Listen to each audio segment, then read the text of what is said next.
আসসালামু আলাইকুম স্যার। আসো। ওয়ালাইকুম আসসালাম। বসো। ধন্যবাদ স্যার। কি নাম তোমার? মোহাম্মদ দিশান শেখ। দিশান শেখ। জি। জেলা কোনটা? নাটোর। থানা? থানা বড়াইগ্রাম। বাবার নাম? মোহাম্মদ শাহিন শেখ। মায়ের নাম? মোসাম্মদ দোলেনা বেগম। আচ্ছা, তুমি তো সে বিয়ে করছো তাই না? জি না স্যার, বিয়ে করি নাই। তোমার নামে একটা মামলা আছে না? জি না স্যার। বাবার নামে মামলা আছে? জি না স্যার। ও আচ্ছা।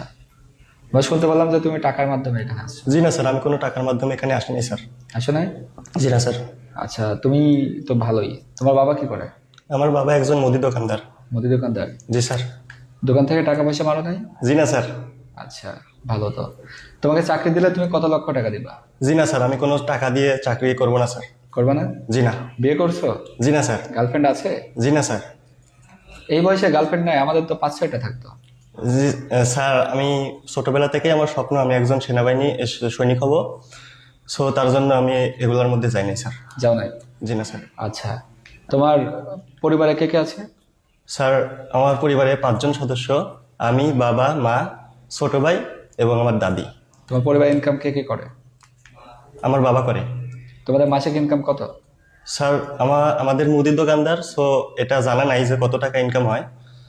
সো ভালোভাবে মানে খাওয়া দাওয়া করে দিন যায়। দিন যায়?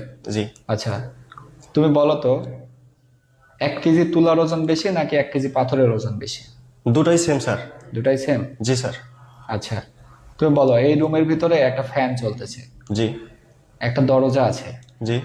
এখন এই ফ্যান চলতেছে, ফ্যানের বাতাস চতুর্দিকে যাচ্ছে, হ্যাঁ। কোন দিকে বাতাস বেশি যাচ্ছে?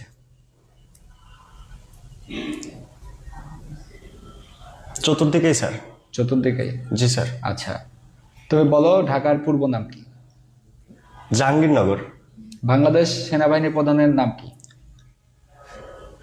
জেনারেল মোহাম্মদ ওয়াকারুজ্জামান। ওয়াকারুজ্জামান? জি স্যার। আচ্ছা, তুমি বাংলাদেশ সেনাবাহিনীতে কেন অংশগ্রহণ করতে চাও?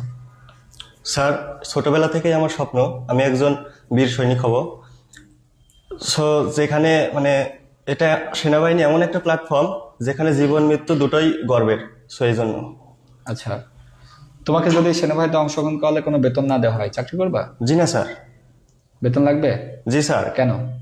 কারণ স্যার, আমি যদি সৈনিক না হতে পারি, সো এটা দেশের জন্য তেমন কোনো ইফেক্ট দেখা দিবে না। বাট আমি যদি বেতন ছাড়া কাজ করি, এটা আমার পরিবারের জন্য মানে হয়ে উঠবে না স্যার এরকম ভাবে। আচ্ছা, ঠিক আছে।